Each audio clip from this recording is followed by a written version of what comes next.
Ayaw niyo po ba sa akin bilang ako? O dahil po hindi niyo na napapasunod ang bunso niyong anak? Kasi po pansin ko, kay Aljon lang po kayo ganyan. Yung mga anak niyo pong iba, wala naman po kayong pakialam sa pamilya nila. Ni hindi ko po kayo narinig na nagalit sa iba niyo pang manugang.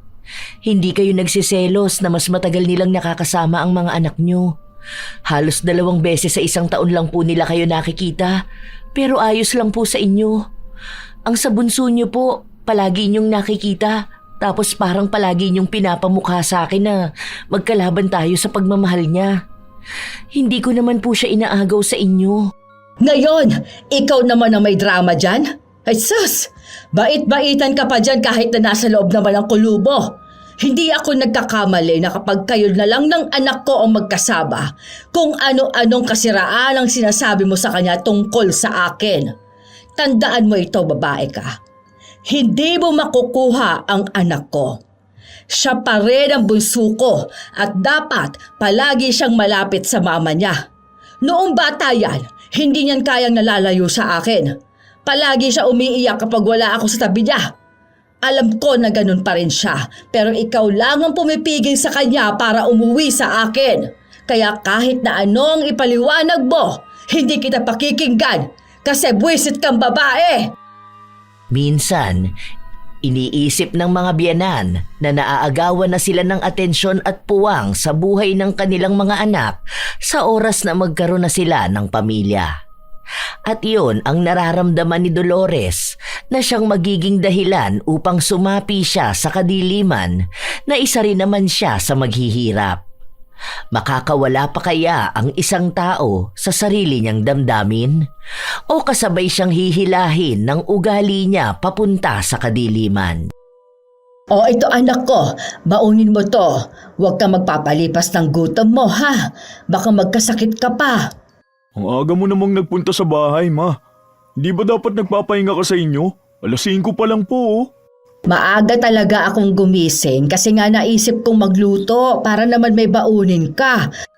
Alam mo naman na ikaw pa rin ang baby ko, di ba? Ma, hindi nyo na po kailangan gawin tong mga bagay na ganito. May asawa na po ako eh. May butihin po akong misis na nag-aasikaso sa akin. May baon na po ako dahil nagluto po siyang. Dahil mamaya kakain din ng mga bata.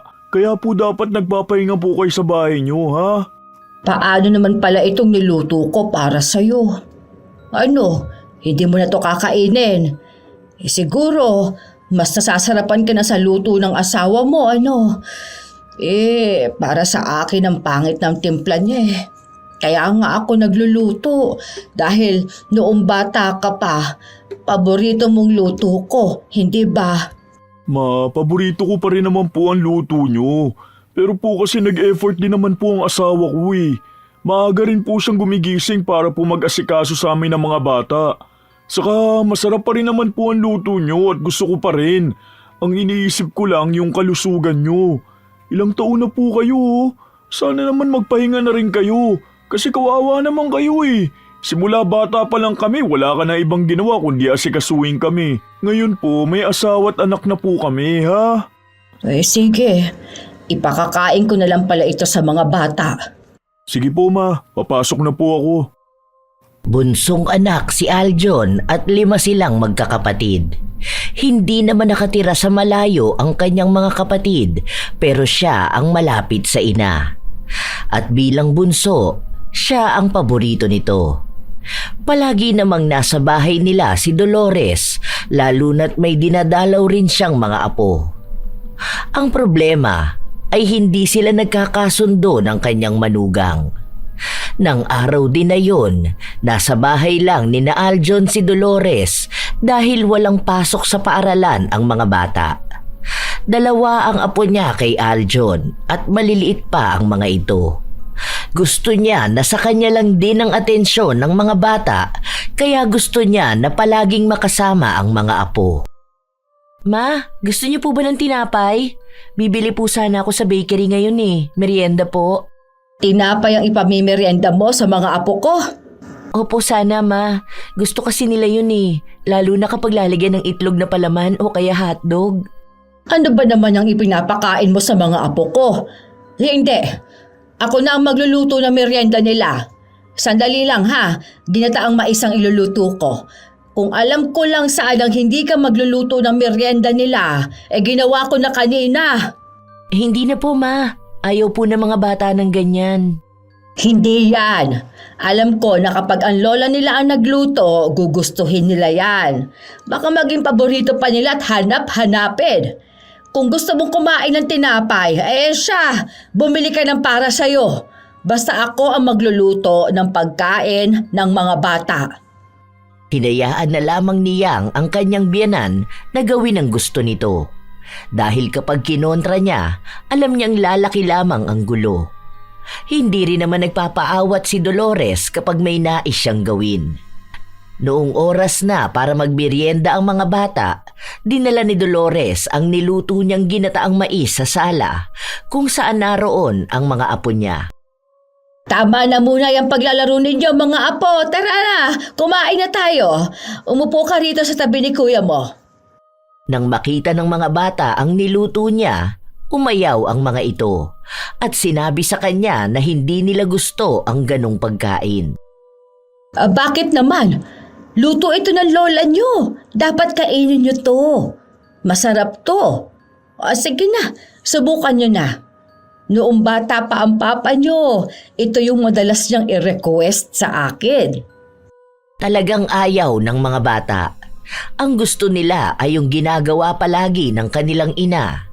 At dahil yon ang hanap nila, binigyan ni Yang ang kanyang mga anak. Kaya bumili siya ng tinapay dahil alam na niyang hahanapin yon ng mga bata.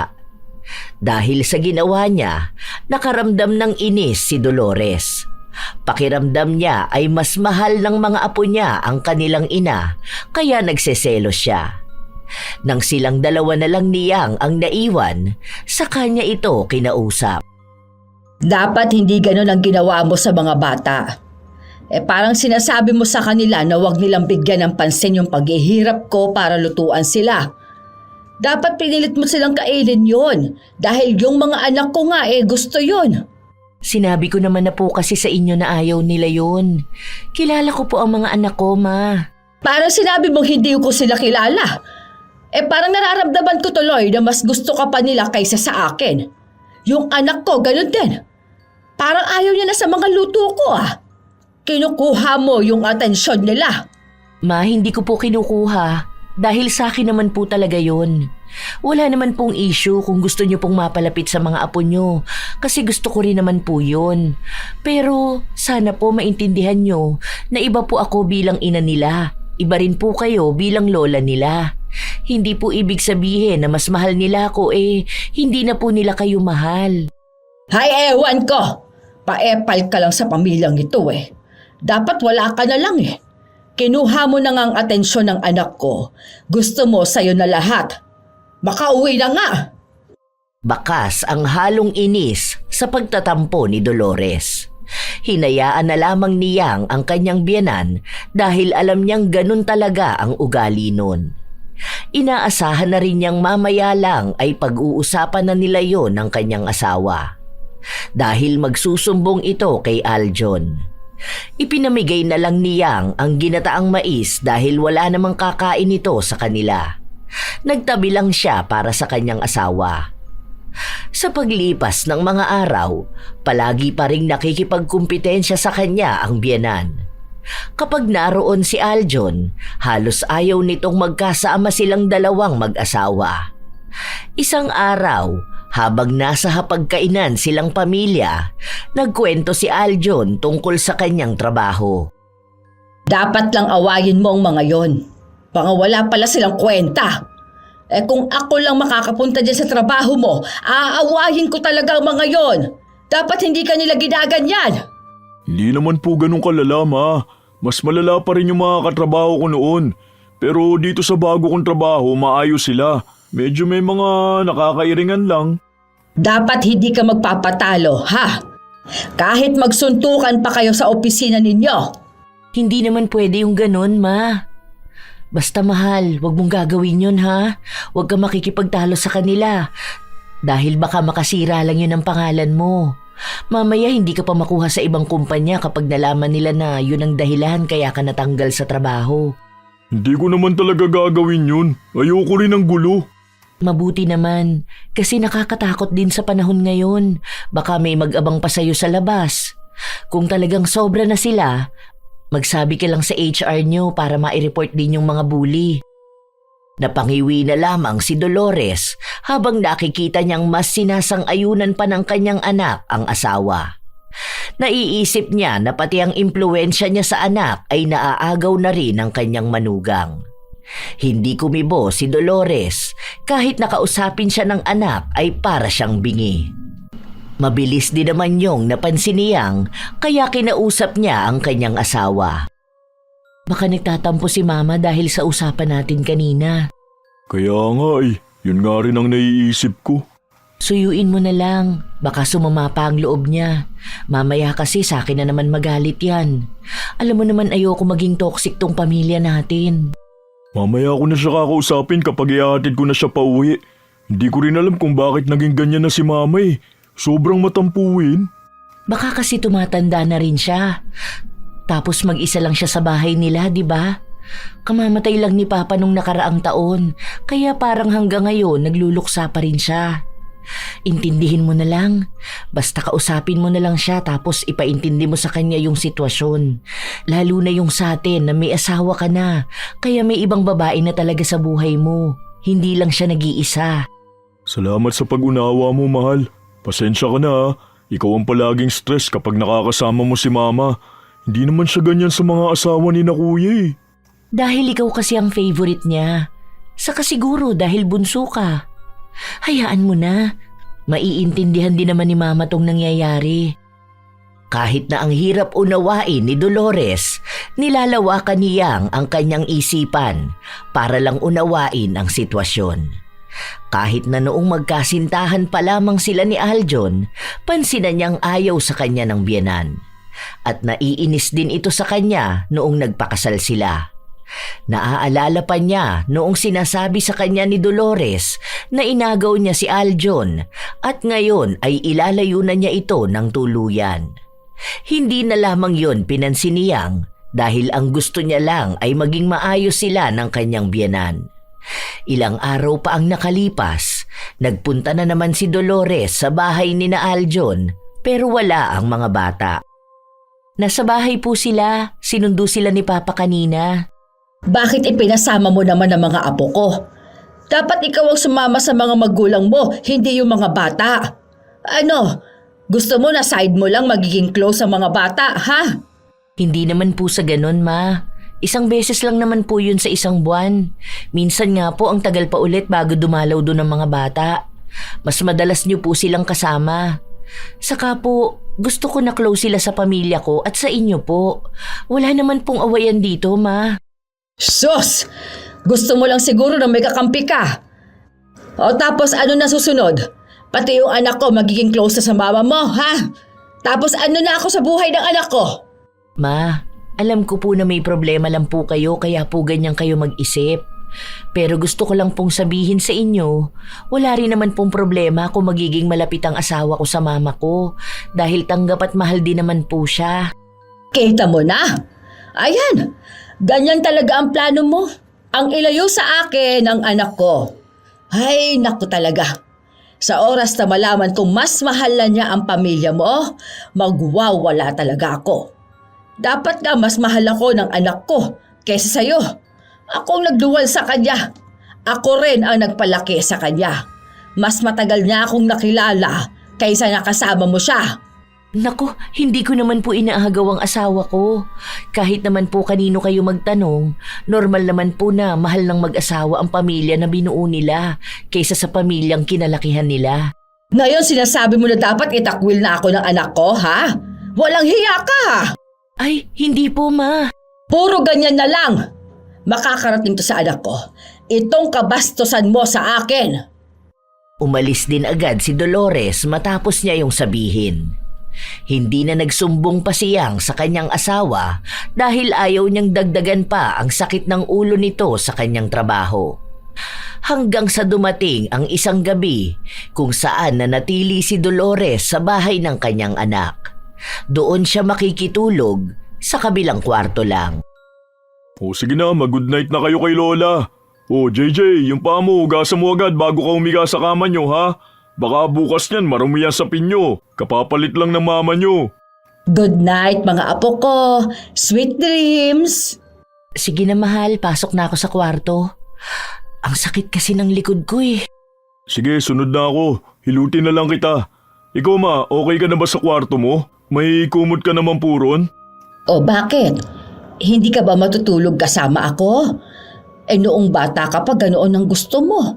Nakikipag-unahan ka pa nga sa mga kuya mo. Nung bata pa po ako yun ma. Iba na po ngayon, may asawa na ako. Hindi mo na ba ako mahal?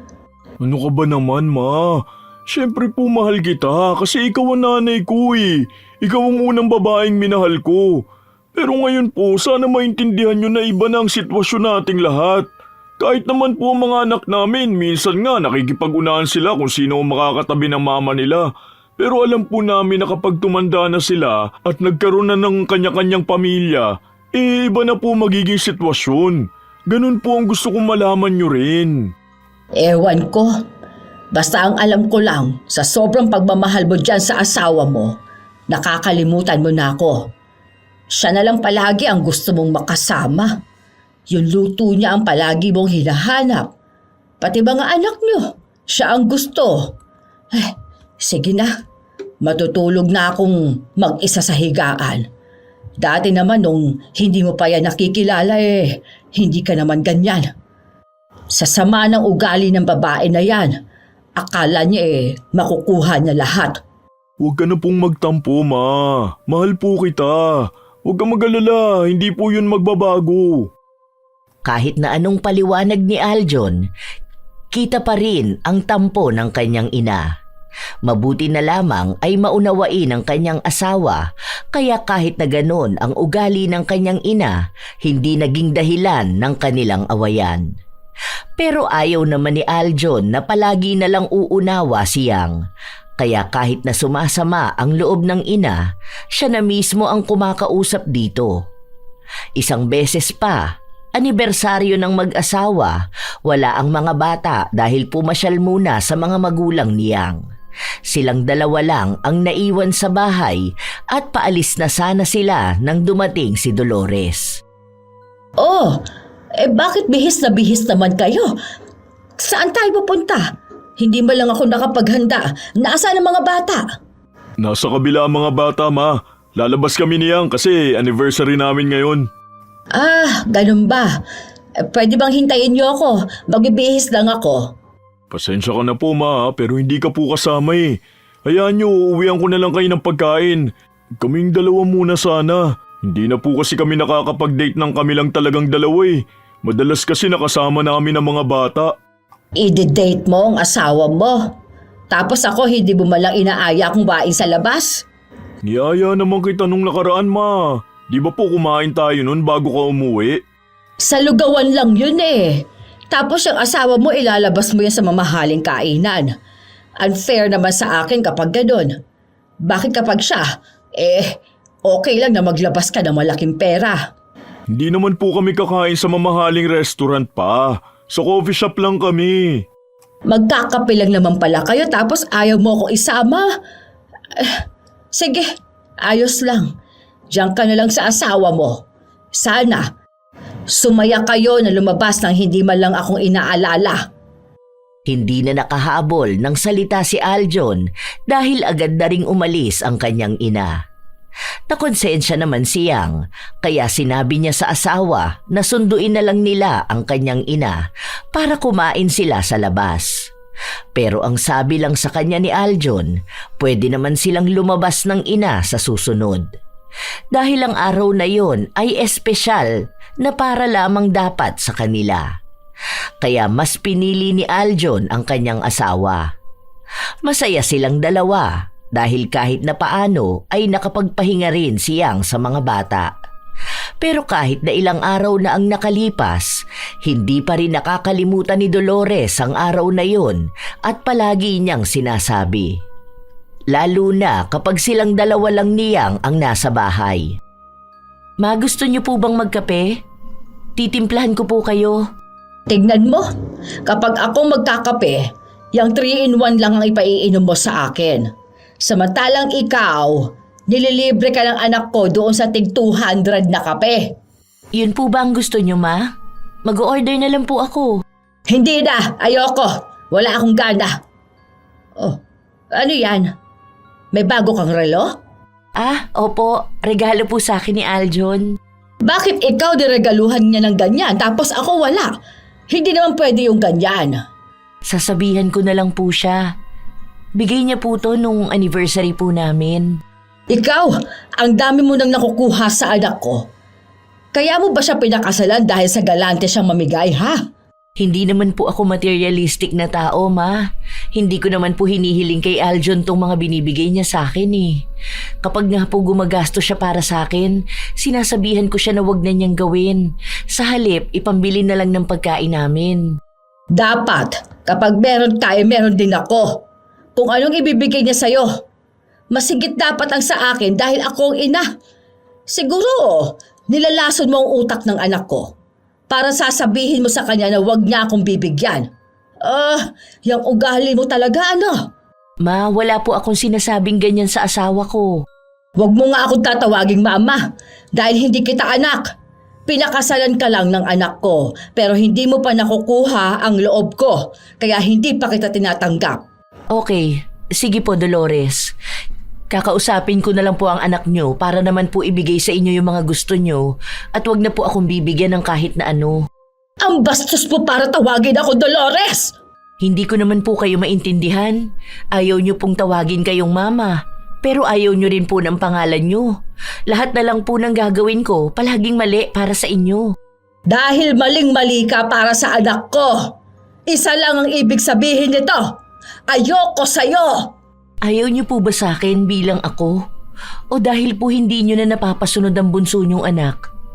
Kasi po pansin ko, kay Aljon lang po kayo ganyan. Yung mga anak nyo pong iba, wala naman po kayong pakialam sa pamilya nila. Ni hindi ko po kayo narinig na nagalit sa iba nyo pang manugang. Hindi kayo nagsiselos na mas matagal nilang nakakasama ang mga anak nyo. Halos 2 beses sa isang taon lang po nila kayo nakikita, pero ayos lang po sa inyo. Ang sa bunso nyo po, palagi nyong nakikita, tapos parang palagi nyong pinapamukha sa akin na magkalaban tayo sa pagmamahal niya. Hindi ko naman po siya inaagaw sa inyo. Ngayon, ikaw naman ang may drama dyan? Ay sus, bait-baitan ka pa dyan kahit na nasa loob naman ang kulubo. Hindi ako nagkakamali na kapag kayo na lang ng anak ko ang magkasama, kung ano-anong kasiraan ang sinasabi mo sa kanya tungkol sa akin. Tandaan mo ito, babae ka. Hindi mo makukuha ang anak ko. Siya pa rin ang bunso ko at dapat palagi siyang malapit sa mama niya. Noong bata yan, hindi niyan kayang nalalayo sa akin. Palagi siya umiiyak kapag wala ako sa tabi niya. Alam ko na ganun pa rin siya, pero ikaw lang ang pumipigil sa kanya para umuwi sa akin. Kaya kahit na anong ipaliwanag mo, hindi kita pakikinggan kasi buwisit kang babae. Nagsiselos lang po kasi kayo. Ay aba, sadya talagang magsiselos ako. Inaagaw mo ba naman ang lahat sa akin eh? Ang anak ko at ang mga apo ko. Ilang beses ko po bang dapat sabihin sa inyo na hindi ko po sila inaagaw? Kasal po ako sa asawa ko, kahit po tingnan nyo sa Biblia yon, na iniiwan po talaga ng lalaki ang mga magulang niya para sumama sa asawa niya. Huwag mo akong gamitan ng mga ganyan ha. Sa ulado ko ang nakasulat sa Biblia. Akala mo talagang makadiyos ka, no? Kung totoong alam mo ang laman ng Biblia, dapat alam mo rin kung paano wag mangaagaw ng pagmamahal ng isang anak sa kanyang magulang. Ikaw ang pangit na impluwensya sa anak ko at sa mga apo ko. Masaya na sana kung wala ka lang. Masakit para kay Yang na marinig ang mga salita na yon, lalo pat apektado rin ang kanyang pamilya. Kung tutuusin, kaya niyang impluwensyahan ang kanyang asawa na layuan na si Dolores para hindi na ito makagulo sa kanila. Pero ayaw yun ni Yang. Iniisip niya rin kasi ang kalagayan ng matanda, lalo pat mag-isa na lang ito sa buhay. Pero kung malaki na talaga ang magiging epekto ng ugali nito sa kanilang pamilya, baka oras na nga para magkaroon na siya ng desisyon para iwasan si Dolores. Ilang linggo pa ang lumipas, palagi pa ring maraming sinasabi si Dolores tungkol sa kanyang manugang, maging ang pamamaraan ng pagpapalaki sa mga bata. Nang umuwi si Aljon, naabutan niyang naroon pa rin ang kanyang ina habang kausap ang mga bata. Dapat si Lola lang ang love nyo, ha? Hindi nyo dapat love ang mama nyo. Kasi, sa totoo lang, si Lola lang ang love ni Papa nyo. Kaso, nakikiepal sa pamilya natin yung mama ninyo. Ma, ano po yung tinuturo niyo sa mga bata? Nasaan po ba siyang? Ay, ewan ko kung saan nagpunta yung babae na yon. Baka sa lalaki niya. Sumagot ang bata na pumunta lang daw sa kapitbahay dahil may kinuha siyang gamit sa kusina. Oh, ayun naman pala. Wag mo sa akin hanapin ang asawa mo. Pumasok na muna kayo sa kwarto niyo. Ligpitin niyo yung mga gamit niyo at dalhin niyo sa loob. Bakit mo naman pinapapasok ang mga bata? Kasama pa nila ang lola nilang pinakamamahal sa lahat. Bilisan niyo na, kunin niyo na yung mga gamit niyo sabi. Nataranta ang mga bata dahil halata na sa boses ng kanilang ama na nagagalit na ito. Saglit lang silang nagpaalam sa kanilang lola bago sila pumasok sa loob ng kwarto. Si Dolores naman ay pinagalitan ng kanyang anak dahil sa inaasta nito. Sino ba naman kasing hindi mahihinis sa ginagawa niyo, ma? Kung ano-ano na lang po sinasabi niyo sa mga bata. Baka nakakalimutan yung nanay po nilang sinisiraan niyo. Aba, wala akong pakialam sa babaeng yon, ano? Anong gusto mo? Hahayaan ko na lang ang mga anak na mas mahal nila ang kanilang ina kaysa sa lola nila? Noon po si Lola, hindi niya yan sinabi sa amin. Pinapaalalahanan niya pa kami na mahalin namin ang mga magulang namin. Uy, ayun naman pala. Bakit hindi mo gawin? Dapat kaya mong mahalin ang magulang mo. Ako na nga lang ang natitira mo magulang. Mahal naman kita, ma. Pero sobra na talaga yung ginagawa mo sa asawa ko. Bakit yung asawa ni na kuya hindi mo ganyanin? Dahil alam mo na hindi mo sila kaya, di ba? Siyang na nga ang pinakamabait mong manugang eh. Kung iba pa siguro yan, ewan ko kung di ka sagot-sagutin. Aba, hindi niya talaga ako pwedeng sagot-sagutin. Baka makatikim siya sa akin. Kapag siyang ganyan kayo? At bakit naman hindi? Siya ang dahilan kung bakit hindi mo na ako mahal. Kung bakit hindi na ako mahalaga sa'yo. Tignan mo nga, sa kanya ka nagbibigay ng regalo. Siya yung inilalabas mo, tapos nasa kanya lahat ng atensyon mo. Gusto mo palagi siya ang nakikita at nakakasama mo. Hindi ba dapat sa nanay mo lang ikaw magiging ganyan? Ma, nakakapagod na pong ipaliwanag palagi sa inyong dahilan eh. Magkaiba po kayo niyang. Asawa ko po siya. Ano pong gusto nyo? Asawa ko lang siya dahil gusto ko ng anak tapos hindi ako aalis sa piling nyo? Siguro naman po nung nagsama kayo ni tatay, hindi naman po nagalit si Lola dahil mas mahal nyo ang asawa nyo. Iba kasi yon. Tsaka iba naman tong sa inyo. Bunso kita eh. Baby kita. Ma, 27 years old na ako. Huwag nyo na ako i-baby. Opo, inaamin ko naman na ako talaga ang baby nyo noon. Isa pa ako pa rin naman po yung bunso nyo na mahal kayo eh. Pero sana naman po matanggap nyo na may pamilya na ako. Sa kakaganito nyo baka tuluyan talaga ako mawala sa inyo eh. Kapag nagkaroon ng problema sa pamilya namin, kahit na ayaw ko, aalis talaga kami. Ilalayo ko ang mga bata lalo na ang asawa ko.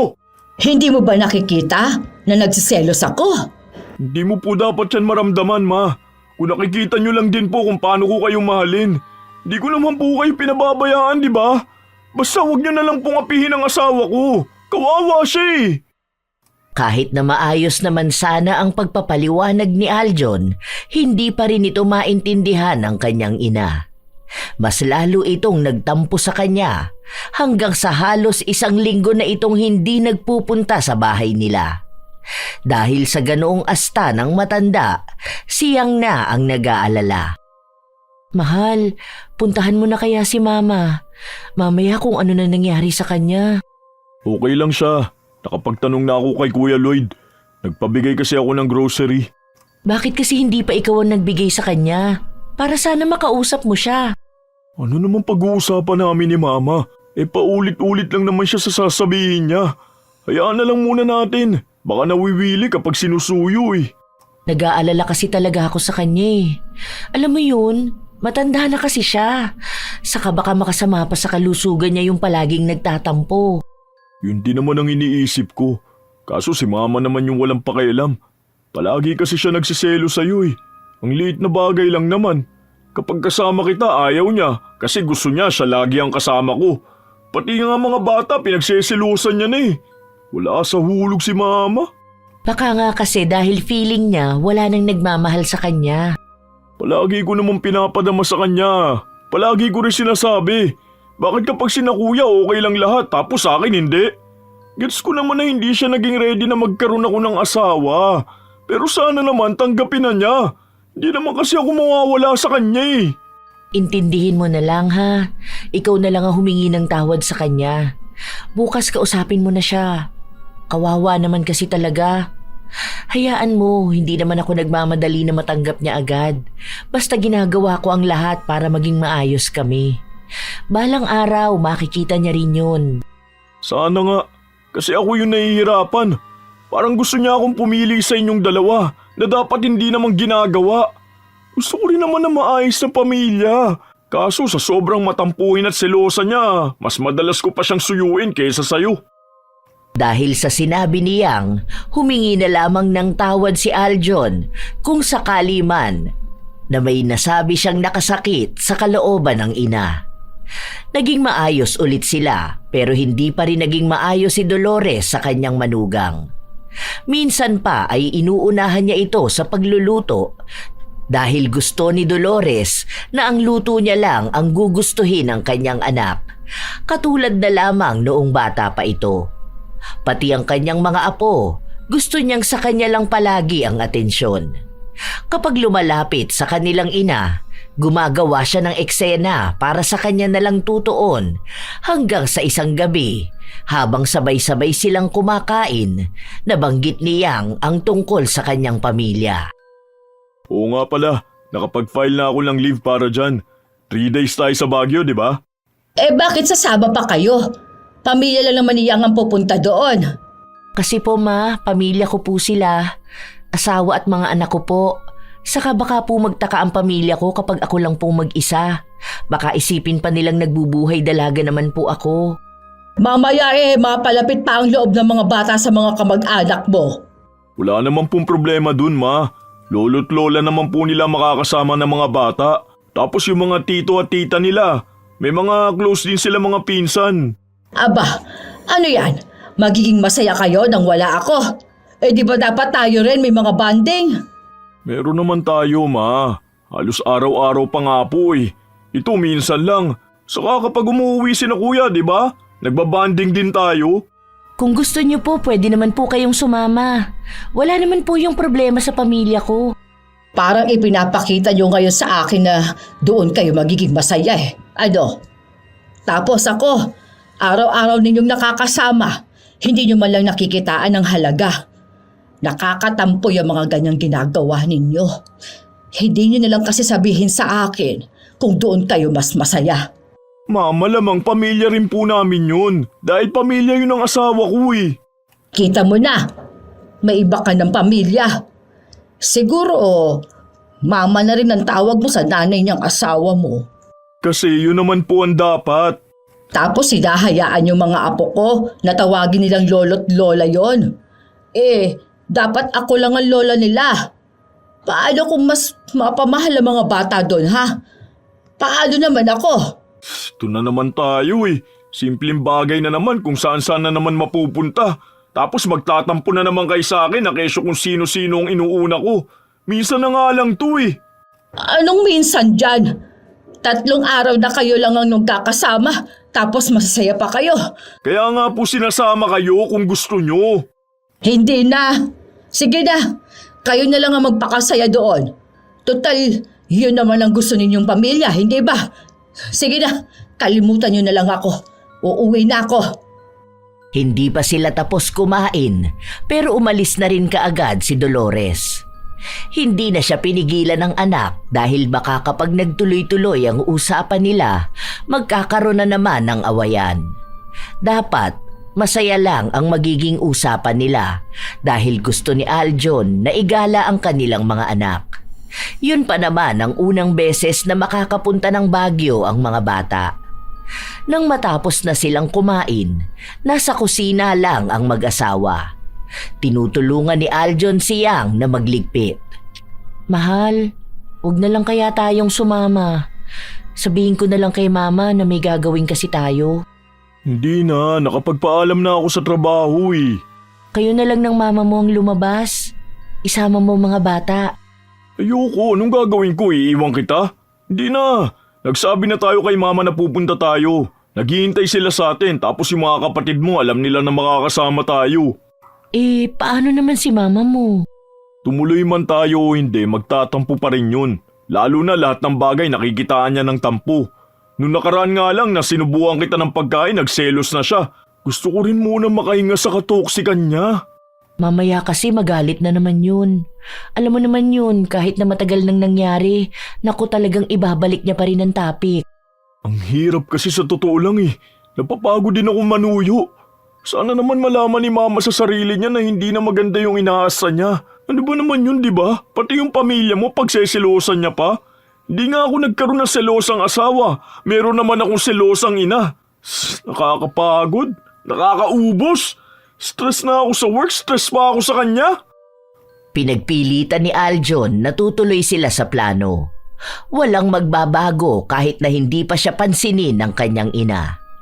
Hanggang sa sumapit nga ang araw na yon, hindi pa rin nagpaparamdam si Dolores. Ayos ka lang ba? Tara na, alis na tayo. Sure ka ba na hindi mo muna pupuntahan si mama? Okay lang siya, saka may pinagbabantay ako sa kanya. Magsasabi naman sa akin si Lloyd kapag may problema eh. Huwag ka nang mag-alala ha. Dapat maging masaya ka ngayon. Magbabakasyon tayo kasama ang pamilya mo. Maigagala natin ang mga bata. Gusto ko na wala kang ibang stress, okay? Huwag mo na lang munang isipin si mama, ha? Kahit na nahihirapan si Yang na huwag isipin ang biyanan, pinapaalala naman sa kanya ng asawa ang dahilan kung bakit sila gagala. Nawala na rin naman ang alinlangan ni Yang matapos na makita ang kanyang pamilya. Ang mga kapatid at kanyang mga pamangkin. Naging masaya sila, pati ang mga bata ay talagang tuwang-tuwa. May mga kulitan, tuksuhan at mga seryosong usapan tungkol sa pamilya at buhay may asawa. Naitanong din kay Aljon ang kanyang ina at kung bakit niya hindi ito sinama. Nagsinungaling na lamang siya at sinabi na hindi mahilig sa mga gala ang kanyang ina dahil mas gugustuhin pa nitong magpahinga na lang sa bahay. Alam ni Aljon na kung sakali mang kasama ang kanyang ina, panigurado na hindi rin sila magiging masaya.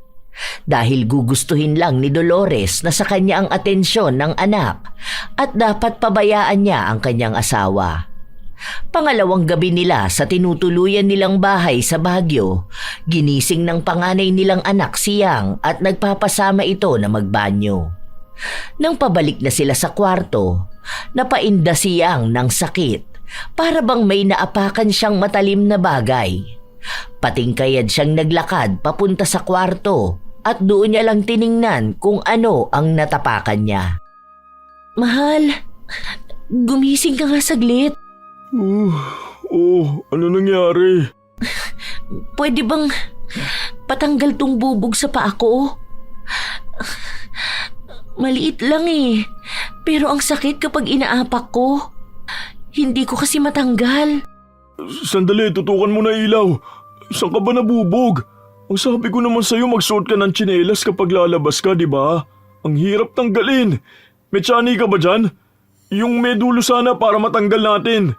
O kaya nail cutter. Hirap na hirap si Aljon tanggalin ang maliit na bubog sa paa ng kanyang asawa. Inabot sila ng ilang oras bago yun natanggal. Kinabukasan, maagang nagising si Aljon para linisan ang daan kung saan nabubog ang kanyang asawa. Pero pagtayo pa lang ni Yang, nakaramdam na naman siya ng sakit sa kanyang talampakan. Aw, meron pa rin talaga. Parang maliit lang eh. Ay, ang sakit. Ano ba naman yan? Tara na sa ospital para maipatanggal natin yan. Baka naman may nabasag na salamin tapos yung maliliit na bubog yun ang hindi nalinis. Tara na, baka maging delikado pa yan. Bago sila magpatuloy sa susunod nilang gagalaan, nagpunta ang dalawa sa ospital.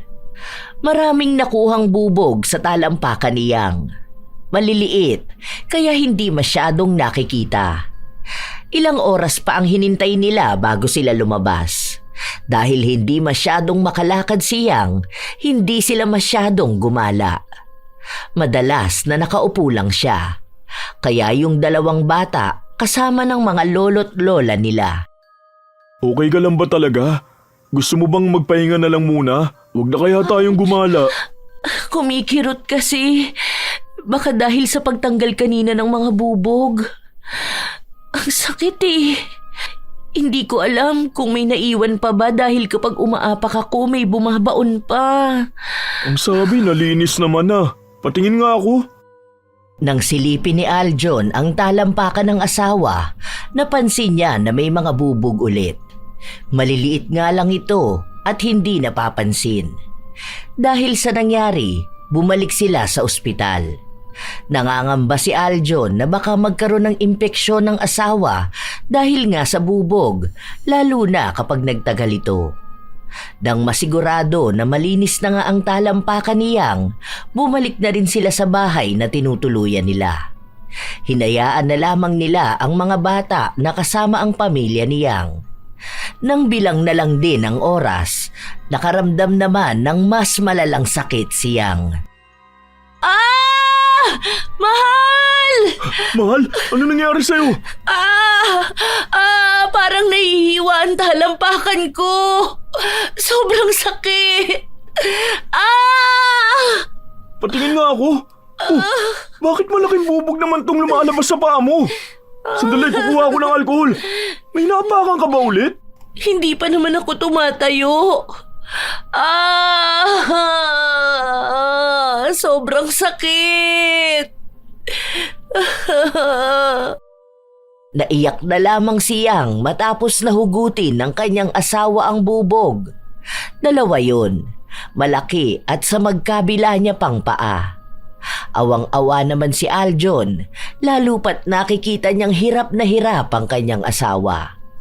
Nang makabalik na ang pamilya ni Yang, sinabi ni Aljon ang nangyari kaya pinag-iingat nila ang lahat na tingnan ang dinaraanan nila. Dahil hindi alam kung saan ba galing ang bubog. Ang sabi naman ng may-ari ng bahay, wala naman daw nabasag doon at bago sila patuluyin ay sinigurado nilang malinis at ligtas ang lugar. Ang nakapagtataka talaga ay kung paanong malaking bubog na ang nakita sa talampakan ni Yang. Kung sa ospital pa lang, nakita na nilang wala na ang maliliit na bubog. Hanggang sa makauwi sila sa kanilang bahay, walang nagbago kay Yang. Malaking epekto nun sa kanya dahil hindi na siya makakilos pa sa bahay nila. Hindi niya maasikaso ang mga bata at ang kanyang asawa. Doon na muling umiksena si Dolores. Diba? Ang sabi ko naman sa'yo, nak. Hindi mo talaga kaya nang wala ako. Mabuti na lang malapit lang ang bahay ko, kaya makakapunta ako rito. Tara na, kumain na tayo. Kain ka na mahal, para lumakas ka. Sa susunod, ipapacheck up ulit kita ha. Nag-aalala talaga ako dyan sa paa mo eh. Parang may kusang lumalabas na bubog kahit na hindi ka naman nakakaapak. Bakit siya lang ang nilagyan mo ng pagkain sa plato? May sakit kasi ang asawa ko, ma. Saka mas malapit naman po ang sandukan sa harapan nyo eh. Ang mga bata nga po sila ang sumasandok ng pagkain nila. Kaya naman din niyang siyang na magsandok. Paa naman niya ang baldado, hindi ang kamay niya. Hindi ako kakain hanggat hindi mo ako sinasandukan. Sige na, mahal. Para wala ng gulo. Sumunod na lamang si Aljon. Pagod na siya sa trabaho, dagdag pa na nag-aalala siya sa kalagayan ng kanyang asawa. Kung makikisali pa si Dolores, baka mabaliw na siya sa dami ng iniisip. Isa pa, Wala rin siyang ibang maaasahan sa pamilya niya maliban sa ina. Walang mag-aasikaso sa mga bata, wala ring tutulong sa kanyang asawa. Kaya para hindi na magkaroon ng gulo, susunod na lang siya sa utos ng ina.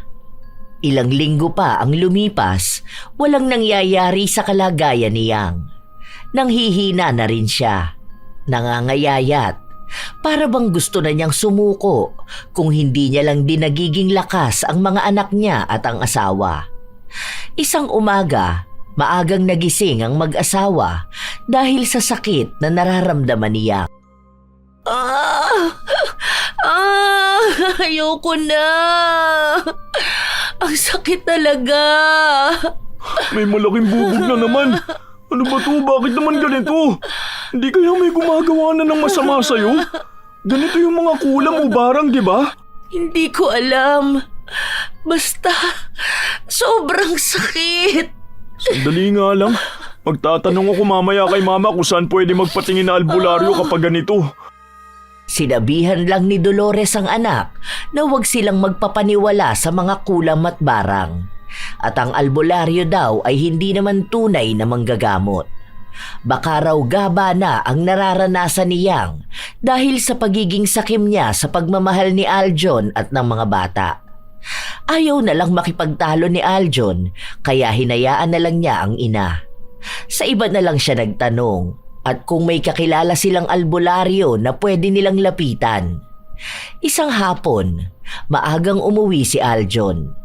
Hindi pala siya pumasok sa trabaho ng araw na yon dahil may dinayo siyang albularyo. Kinausap niya yon at pinapabalik siya sa susunod na Martes. Hindi na muna niya sinabi sa ina. Ang tanging may alam lang ay ang kanyang asawa. Ilang araw pa ang lumipas, nagiging mataas na lalo ang tingin ni Dolores sa kanyang sarili dahil pakiramdam niya ay siya na ang mas mahal ng lahat. Na hindi na nila kaya pang mabuhay nang wala siya. Isang gabi, habang kumakain sila, todo ang asikaso ni Aljon sa kanyang asawa. Siya mismo ang humahawak ng baso kapag iinom ito. Siya rin ang pumipilit sa kanyang asawa na kumain. O sige, last na to kung hindi mo na talaga mauubos. Para lang makainom ka ng gamot. Nilalagnat ka oh. Ayoko na.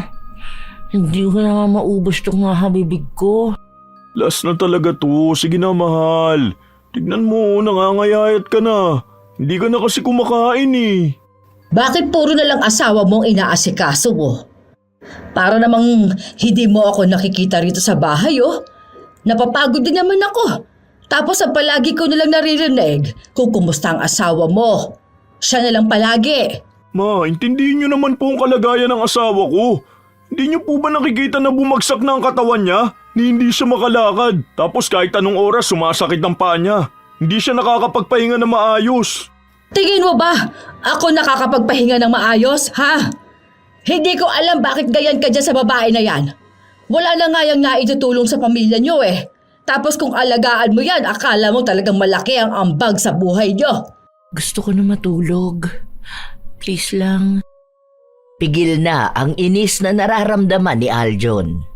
Hindi siya makapagsalita dahil baka makadagdag pa sa iisipin ng kanyang asawa.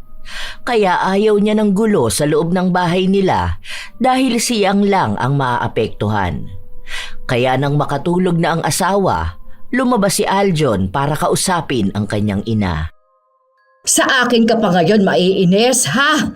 Nagsasabi lang naman ako ng totoo, ah. Palibasa nagiging sunod-sinuran ka dyan sa babae mo na hindi ko naman alam kung ano bang nakita mo sa kanya para maging ganyan ka. Ma, nakikisuyo lang naman ako sa'yo. Huwag mo naman dagdagan ng stress ng asawa ko. Huwag ka naman makipagkumpetensya sa kanya oh. Tignan mo, pinagsasabihan ka tapos mamaya niyan magtatampo ka na. Gusto mo susuyuin ka pa. Pagod na ako sa lahat, ma. Utang na loob naman, matuto naman po kayo makisama. Pati ba naman pag-aalaga ako sa asawa ko na dapat ginagawa ko pag seselosan nyo pa? Ano po bang gusto nyo? Hayaan ko na lang ang asawa ko? Bakit nagagalit ka sa akin? Talagang kakampihan mo pa ang asawa mo? Ano ba? Intindihin mo naman yung sinasabi ko. Naiinis na ako eh. Sa susunod na linggo lilipat na talaga kami ng bahay. Tingin mo ba, kaya ng pamilya mo na wala ako? Sino mag-aasikaso sa mga bata, ha? Hindi naman kaya ng asawa mo. Sarili nga niya hindi niya maasikaso. Pwede naman akong kumuha ng kasambahay. Di naman mahirap yun eh, dahil magbabayad naman ako. Kaya naman ng mga bata ang sarili nila. Di naman yan mga sanggol na talagang alagain eh. Tinuruan na namin sila na asikasuhin ang sarili nila. Basta may pagkain sila, ayos na yun. O kaya naman yung gawin ng kasambahay na kukunin ko eh. Para at least mas payapa ang buhay namin. Mas makakapagpahinga na maayos ang asawa ko. Hindi yung pati pagpapainom ko sa kanya ng gamot inaalala niya dahil baka magtampo ka. Ano ba naman yun? Simpleng bagay para sa asawa ko, kailangan ka pang pumasok sa eksena. Siguro, yan ang sinabi sa'yo ng asawa mo, ano? Mas mahalaga talaga sa'yo ang opinyon niya kaysa opinyon ko. Walang sinabi ang asawa ko dahil hindi niya alam tong desisyon ko to. Ako mismo nag-isip nito para to sa pamilya ko. Baka kapag malayo na kami at hindi mo na ako nakakausap, baka dun mo mapagtanto na hindi tama yung pag-uugali mo. Tingin mo ba tama din yung lalayo ka sa akin? Ma, ilang taon na kami nagtitiis ng asawa ko dyan sa pagiging selosa at matampuhin mo. Parang ayaw mo na nga rin akong kausapin ng asawa ko eh. Hindi mo ako pag-aari, ma. Anak mo ko, naiintindihan ko po yun. Pero hindi ibig sabihin nun na ikaw na may hawak ng buhay ko. Huwag kang magtampo, huwag kang magselos kapag minamahal ko ang asawa ko. Dapat nga po matuwa ka pa dahil napalaki mo ako na maayos eh. Yun lang po ang sasabihin ko. Hindi na naghintay pa ng sagot mula sa kanyang ina si Aljon dahil alam niyang magpapaawa lang ito o di kaya'y kukonsensyahin siya dahil mahal niya ang asawa niya kaysa sa kanyang ina. Hindi pa rin kasi nawawala ang inis ni Dolores dahil kahit na wala nang naitutulong sa pamilya siyang, mahal siya ng lahat. Kahit ang mga bata na sa tuwing uuwi ng bahay, palaging hinahanap ang kanilang ina. Inaasikaso rin at tinutulungan. Ang mga ganoong klase ng atensyon ang ikinaseselos niya, na ang gusto niya sa kanya lang mapupunta ang lahat. Nang sumapit na ang araw ng Martes, maagang umalis ang mag-asawa. Wala ang mga bata dahil nasa paaralan. Hindi rin alam ni Dolores na aalis sila. Basta nakasarado lang ang pinto ng kanilang bahay. Sigurado ka ba rito, mahal? Parang nakakatakot yung lugar niya. Oo, sigurado na ako. Kailangan mo to, ha? Kasi sa totoo lang, nagtataka talaga ako dyan sa bubog na lumalabas sa katawan mo eh. Sa totoo lang, hindi yan normal. Nakausap ko na rin naman siya. Kaya tiwala lang ha, para gumaling at umayos ka na. Hindi sanay siyang na lumapit sa albularyo. Ito ang unang beses na ginawa niya ito dahil mapilit din ang kanyang asawa. Habang isinasagawa ng albularyo ang orasyon, nakakaramdam ng sobrang sakit sa kanyang paasiyang. Napapasigaw siya at halos mapatid na ang kanyang hininga. Nakakapit lang siya sa asawa niyang pinipilit siyang pakalmahin. Habang nag-oorasyon ang albularyo, kitang-kita nila kung paanong kusang malaglag mula sa paa niyang ang mga bubog. Mula sa maliliit hanggang sa palaki ng palaki. Awang-awa si Aljon sa nakikita niyang kalagayan ng asawa. Pero kailangan itong tiisin niyang para maging maayos siya. May katagalan din ang nangyaring paggamot sa kanya ng albularyo. Kasabay na tumigil ang orasyon sa pagtigil din ng paglaglag ng mga bubog. Sakit! Kunting tiis na lang, mahal ha. Kaya mo yan. Para gumaling ka na. Tinapala ng dahon ang talampakan niyang at doon sinabi ng albularyo na tapos na. Pero may mga kailangan pa silang gawin sa mga susunod na araw. Katulad na lamang ng pag-aalay. Tinanda ang lahat yon ni Aljon. Sinabi rin sa kanya ng albularyo na namatay na ang mambabarang na gumawa ng ritual kay Yang. Paano naman po yung nagpabarang sa asawa ko? Malalaman po ba natin? Ang sagot sa kanya ng albularyo ay pwede pa rin nilang malaman base sa magiging reaksyon ng katawan ng nagpabarang. Maaaring makakaranas ito ng katulad na sakit. Maaaring hindi gaanong apektado pero meron pa ring epekto. Hindi rin kasi sigurado ng albularyo kung ano ang naging kasunduan nila ng mambabarang. Nang makauwi sa bahay ang mag-asawa, nakaabang si Dolores sa labas. Nakikipag-usap lang ito sa kapitbahay na mukhang seryoso rin. Nang makita niya ang dalawa, saka siya pumasok sa loob. Saan na naman ba kayo nagpunta? Siguro nag-date kayo nang hindi ko man lang alam, ano? Talagang tinutodo mo yung pagbibigay ng atensyon mo sa asawa mo? Tapos kapag ako ang nangihingi ng atensyon, halos ipagmakaawa ako pa. May pinuntahan kaming importante, ma. Hindi kami basta lang lumabas. Pinagamot ko siyang. Galing kayong ospital? Sa albularyo. Ano? Bakit nagpunta pa kayo sa albularyo? Ma, kailangan ng asawa kong gumaling. At tama nga kami, may bumarang sa kanya. Namatay naman na yung mambabarang. Pero yung nagpagawa ng ritual, hindi pa namin alam kung anong mangyayari sa kanya. Pero sigurado kami na magbabayad din siya sa ginawa niya. Demonyo siya para gawin to sa asawa ko. Sana maranasan niya rin yung sakit. Hindi na nakakibupa si Dolores dahil kanina lang nabalitaan niya ang bigla ang pagkamatay ng kakilala niya. At iyon ang mambabarang na inutusan niya para gawa ng ritual siyang. Hindi naman niya alam na malalaman ni Aljon ang tungkol sa ganung bagay dahil hindi naman naniniwala ang kanyang anak sa mga albularyo, mangkukulam o mga tao na lumalapit sa kadiliman. Kaya mas lalo siyang nakaramdam ng inis kay Yang. Iniisip niya na baka si Yang ang dahilan kaya yun ginawa ng kanyang anak. Naiinis siya dahil namatay na ang kakilala niya at ibig sabihin lang nun ay gagaling na si Yang. Nang araw din na yun, bago umuwi si Dolores, muntika na siyang matumba. Mabuti na lang ay nasalo siya ng kanyang anak. Ayos ka lang ba, ma? May naapakan ata ako, ang talim. Ang sakit. Kawawalis ko lang, wala naman ako nakikitang iba. Tingin nga ng paa niyo. Wala naman po Wala rin naman kayong sugat. Sinubukan ni Dolores tumayo pero kada hakbang niya ay may masakit sa kanyang paa. Para bang may nakabaon pero hindi nakikita. Kaya ang iniisip niya ay dulot na rin ng kanyang katandaan.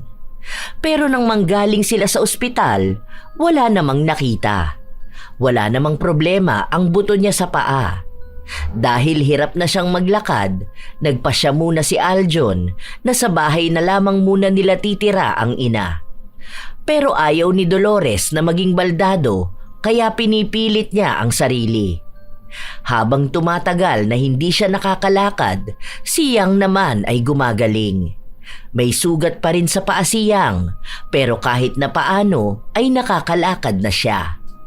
Nagagawa na ulit niyang asikasuhin ang pamilya niya. Isang hapon, nasa sala silang lahat nang umuwi si Aljon. May dala itong gamot para sa ina at sa asawa.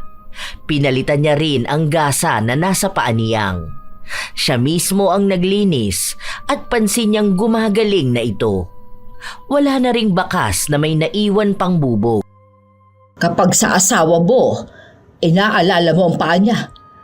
Kaya naman niya maglakad. Tapos ako, wala man lang pag-aalala. Bibilhan mo lang ako ng gamot? Wala naman pong sugat ang paa niyo, ma. Okay naman po kayo Ang problema lang po kapag naglalakad kamo kayo parang may tumutusok sa paa niyo. Ang asawa ko po may sugat siya na dapat linisin at gamutin. Dapat alagaan mo rin ako. Unahin mo ako. Kahit na nagtatampo si Dolores, hindi siya pinansin ng anak. Nang matapos na niyang asikasuhin ng asawa, inalalaya na niya ito papasok sa kwarto. Nais pa sana ni Yang na magluto pero si Aljon na ang nagpresenta. Matapos nito, inalalaya naman niya ang ina papasok sa kwarto nito. Anak, samahan mo ko. Hindi ako makatulog dahil ang sama ng pakiramdam ko. Paiinumin na lang kita ng gamot, ma. Pwede mo naman akong tawagan mamaya kapag kailangan mo ng tulong Sus, uunahin mo lang ang asawa mo Sa kanya ka lang nag-aalala. Parehas po ako nag-aalala sa inyo. Pero may isang bagay lang po ako napagtanto, ma. Ang sabi ng albularyo, pwedeng maranasan ng taong nagpabarang sa asawa ko ang parehong sakit. Ang ibig bang sabihin nun, ikaw ang gumawa? Ha? Hindi ko yun gagawin, ano? Ano naman yung alam ko sa mga kulam at barang na ganyan? Baka sinungaling yung albularyo. Napansin ko lang kasi. Di ba kaibigan nyo yung namatay noong nakaraan? Yung inaasar nila noon na alagad ng kadiliman? Namatay siya nung araw na nagpa-albularyo kami. Tapos kasunod nun, sumakit na rin ang paa mo. Ewan ko, ha? Matandaan na yon, kaya mamamatay na talaga yon. Huwag mo kong idamay sa mga ganyan-ganyan. Wala akong alam dyan.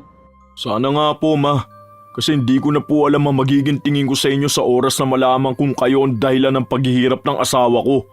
At hindi ko po alam kung anong mangyayari sa inyo kapag pinagpatuloy nyo pa rin yung ugali nyong ganyan.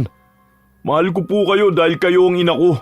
Huwag na lang sana umabot sa puntong kasusuklaman ko kayo ng sobra dahil sa pag-uugali nyo. Ramdam ni Dolores na may galit na talaga ang kanyang anak. Pero sa halip na isipin na dahil sa kanya yon, siyang pa rin ang sinisisi niya kung bakit nababawasan ang pagmamahal ng kanyang anak. Sa paglipas ng mga buwan, tuluyang gumaling siyang habang hindi na talaga nakakalakad pa si Dolores.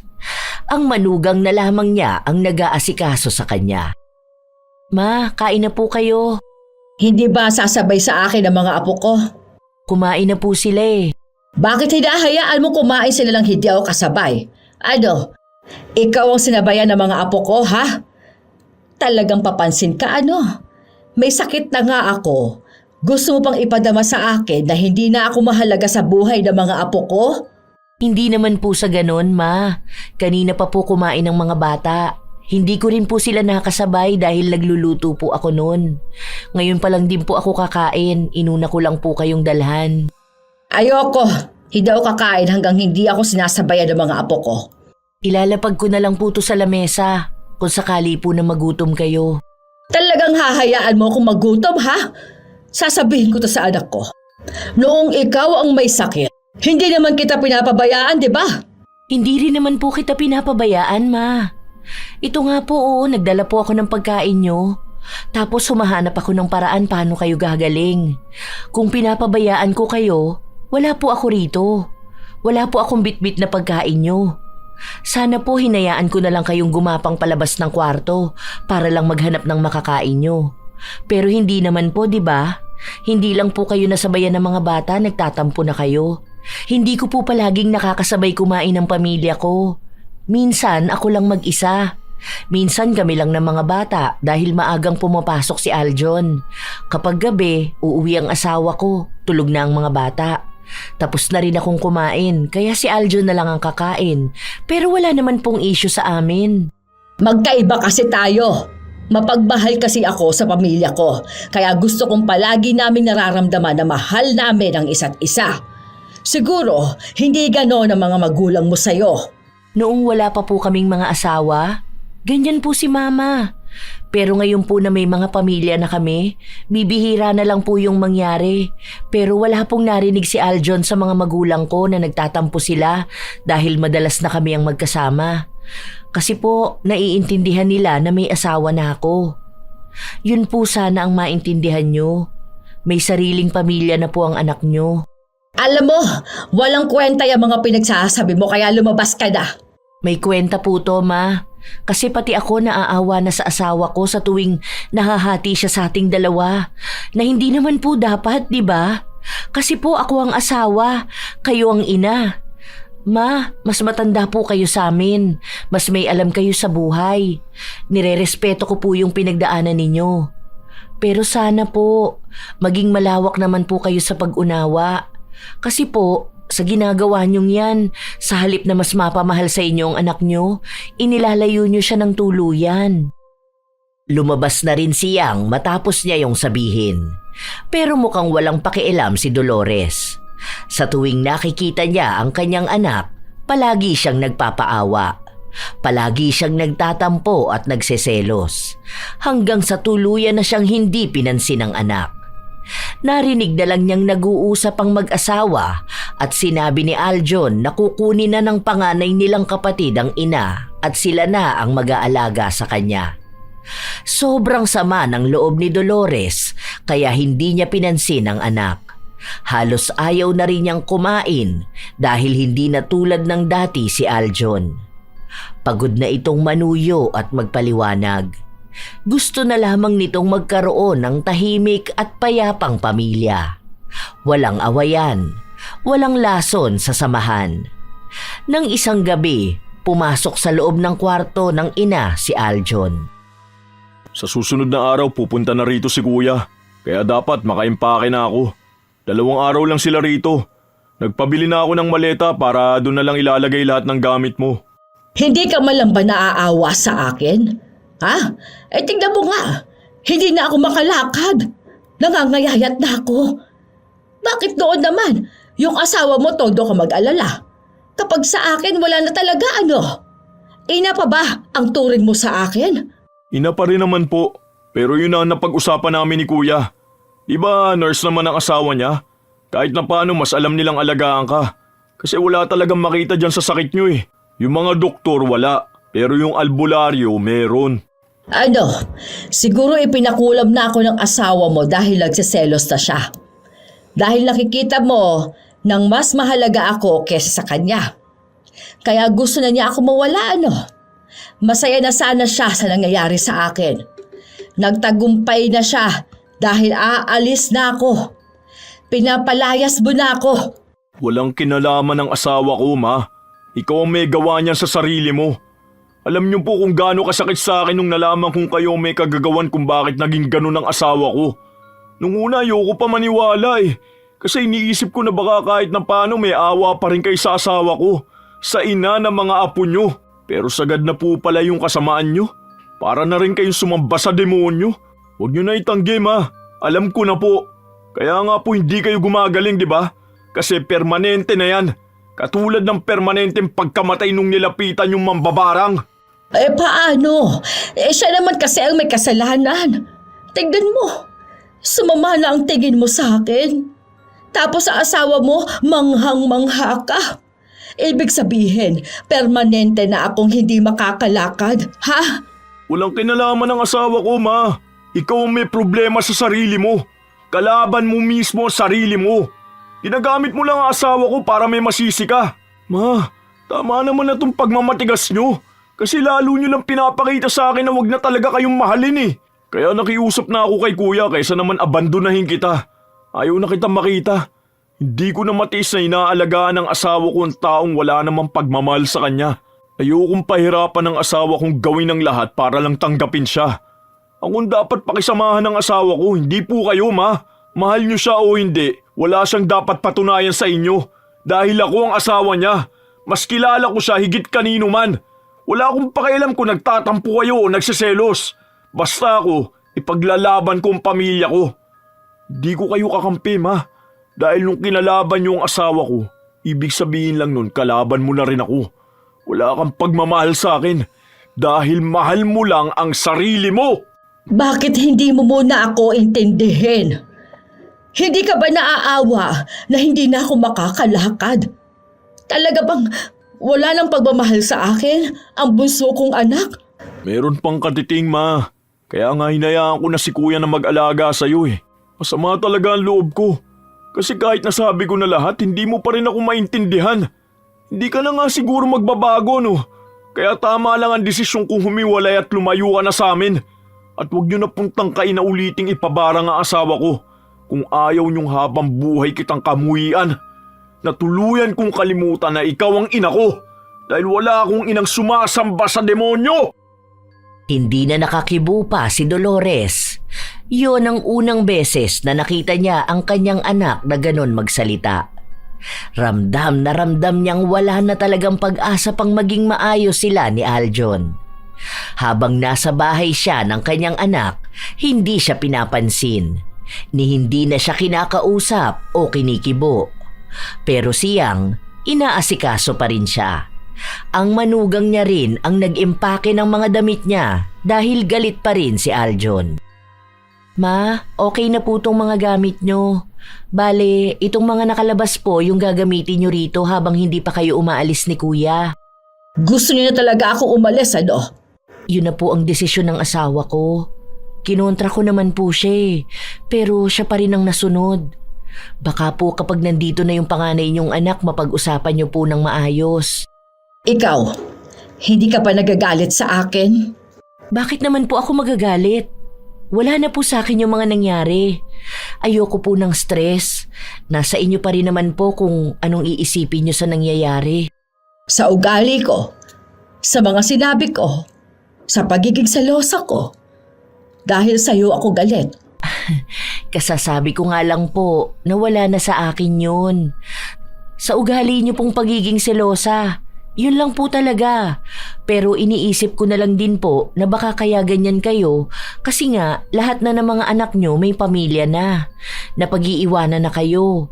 Pero ako po, naniniwala pa rin naman po ako na mababago niyo pa yun. Siguro, nandoon pa kayo sa punto ng buhay nyo na hindi nyo tinatanggap. Kasi nga po, hindi kayo makapaniwala.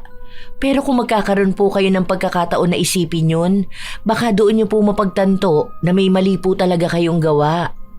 Hindi na kumibo pa si Dolores. Inalala niya ang mga sinabi sa kanya ni Yang at doon niya unti-unting napagtanto sa kanyang sarili ang sinabi rin ni Aljon.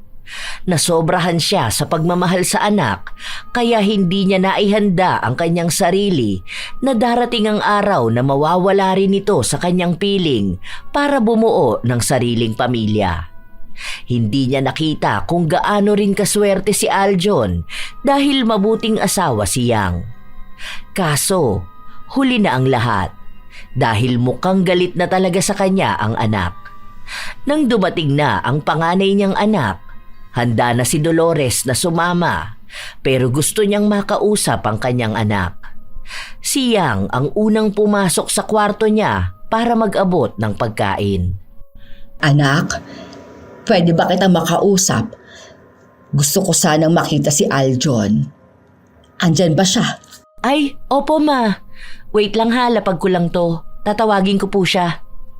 Nang tawagin ni Yang ang kanyang asawa, sinamahan niya ito sa loob ng kwarto kung nasaan si Dolores.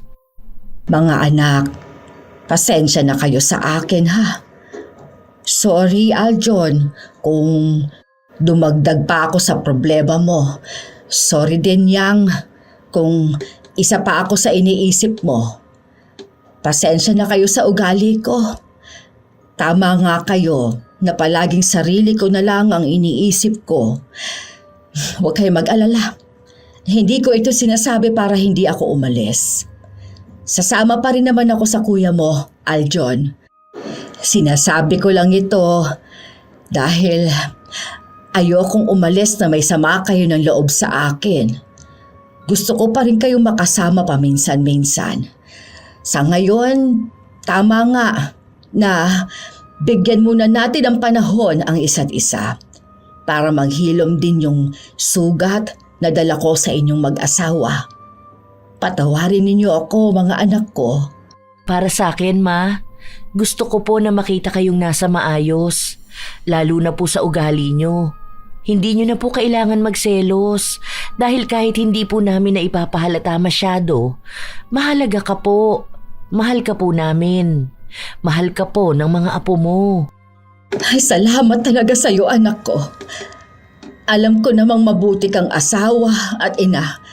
Kaya natutuwa ako at masaya ako na ikaw ang nakatuluyan ng anak ko. Aljon, hayaan mo.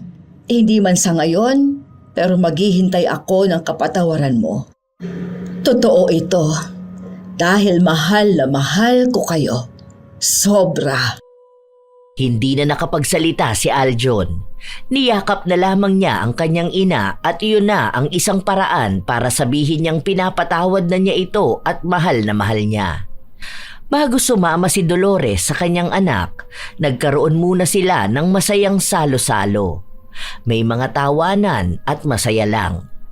Doon niya naramdaman na hindi naman pala niya kailangang ipagsiksikan ang sarili niya sa atensyon dahil kahit na nasa iba nakatuon ang mga anak niya, may nararapat na atensyon na para sa kanya.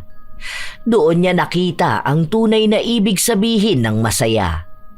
Sumama si Dolores sa panganay niyang anak at paminsan-minsan ay dinadalaw siya ni na Aljon kasama ang mga bata. Hindi na kasi nakalakad pang muli si Dolores. Ganun pa rin ang nararamdaman niya sa tuwing maglalakad siya. Kaya tinanggap na lamang niya yon bilang kabayaran sa kasalanan na sinimulan niya. Sa mga taon na nakalipas, naging masaya si Dolores. Naging bukas ang puso't isipan niya sa mga pagbabago. At doon, mas lalo niyang naramdaman na may iba't ibang paraan pala ang pagpapakita ng pagmamahal sa isang magulang. Kaya hindi ibig sabihin na may asawa na ang kanyang mga anak ay wala na rin siya sa buhay nila. May mga tao talagang natatakot na talikuran. Mga tao na nais nilang maramdaman palagi ang pagmamahal. Madalas ito sa mga ina na nasanay na palaging nasa tabi nila ang kanilang mga anak. Na sa tagal nilang nakakasama, hindi nila inaasahan na darating din ang isang araw na kakailanganin nilang tanggapin na aalis din ito at magmamahal ng iba. Pero hindi naman ibig sabihin na may pamilya na ang mga anak ay hindi na nila kayang mahalin ang mga magulang. At bilang mga magulang, dapat ay timbangin din kung nagiging dahilan ka nga ba ng problema ng mag-asawa. Huwag nang hintayin pang mawala ng galang at pagmamahal ang anak.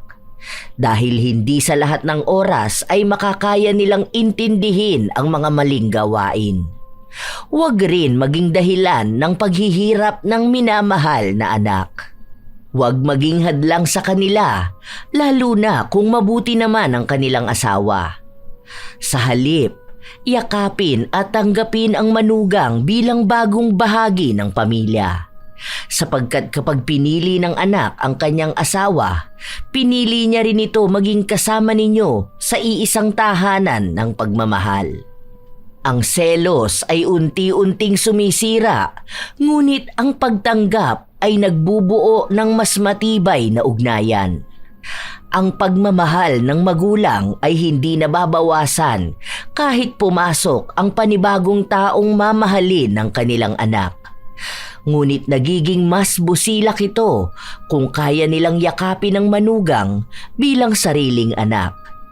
Dahil ang tunay na pamilya ay hindi hinahati ng selos, kundi pinagbubuklod ng respeto at malasakit. Sa huli, ang magulang na marunong tumanggap ay hindi kailanman mawawalan ng pagmamahal. Sa halip, mas lalo pang mamahalin ng kanyang anak at ng buong pamilya. Kayo ba mga apo? Minsan nyo na rin bang naramdaman na parang nabawasan ang pagmamahal sa inyo ng inyong pamilya kapag may bagong taong papasok? Ano naman ang inyong opinyon sa ating bagong kwento ngayon? Sana'y may natutunan kayo at palaging piliin ang pagmamahal at huwag padadaig sa tawag ng kadiliman. Shout out sa ilan sa mga masusugid na tagapakinig ng mga istorya ni Lola Telang. Elizabeth Azucena, Nanette Carson, Leia Gawaran at sa Gawaran Rivera family ng Madrid, Spain. Hayashi J. Megan, Francesca Liana, Pam Katong, Adela Lee, Ramil Fariolin, Alma Naong, Regan Alamon, Demi Muzna Silyada, Sheila Awais Muhammad, Rosana Hunsay, Evelyn Abong Carbakil, Amanda Joyce ng Angeles City. Shout out din sa inyo, Emelita Ramos, Corazon Labaw, Jenna Nolasco, Neri Domingo, Bagsik ni Michelle, Mary Jenneril Rhea Batiduan, Jen Arellano, Jean Belisario, Chantal Vlogs, Thongsuk Marino, Michelle Cedron, Alfreda Alano, Cecil Vlog, Avelina Belen Francisco. Salamat sa pakikinig nyo. Assorted Love Hurts KSA, Alvin Rubio, Glory Lee Olivo, Luz Viminda Baralias, Girly Satur at sa Siling Department ng Cosmo Malvar, Batangas, Ellen Torres, Elgin TV Vlog, Elizabeth Arnaiz, Mea Espiritu, Angelo Ruelo, Teresa Barcelona, Genevieve Suco, Minari Miui, Remedios Abalos, Hayashi J. Megan. Shout out sa inyo, Naneth Rosal, Roxanne Gaudicos, It's Me Chrissy ng Pangasinan, Jehovah Jeric, Sonia S., Marisa Villanueva, Rosemary Casonete, Chris Gel Mamado, Luna Luna, Mirna Alfaro, Cola Lona, Lena Lopez Echano, Belen Baladhay, Kimberly Española, Cel Sabarasona at Sabarasona family. Shout out sa mga solid kong apo, Sydney Crosswind at sa kanyang anak na si Christine Lane Bandoho, Supladang Pasaway, Lovely Rose Roa at Princess Rain Roa Alawami, Kimpoy Feliciano, Hazel Fiesta, Marie the Lightworker, Gia Gigi, Francisco Neng, Jeremy Saranillo Francisco, Matt Sarol, Mel Santarita, Esteli Reyes at sa Reyes family ng Marikina City, AJ Chua, Vicky Yabut, Roy Lacandalo, Josefina Fuelias, Feber Añada, Mike James Tapak, Wilma Leses at happy birthday kay Shireen Leses, Leonisa Cobo, Lurian Vitalicio, Jenny Suzuki, Raquel Hasegawa, and to her husband Mitsuru, Maria Lee Nakagawa, Lynn Hasegawa, Elise Padilla, Lydia Lopez, Gemstone Claro, Lance MBB, Rosalina Bugayong, Ami Yong, Ami Bug, Ami Pakana, Angelina Ignacio, sa buong Team Manok ng Amsik Angeles City, Pampanga, Ray Galedo at sa Galedo family ng Kabuyaw, Laguna, Roslyn Mangilin, Cherry May Libiran, Robert Crimen, Razon Yao, Mil Rose Demate, Angel Cancelier, Jaime Constantino, Jennifer Makasinag, Alma Naong, Rachel Whitney, Pureza Tagiwalo. Ito ang inyong Lola Telang at maraming salamat sa palagi ninyong pagsubaybay at pakikinig, mga apo.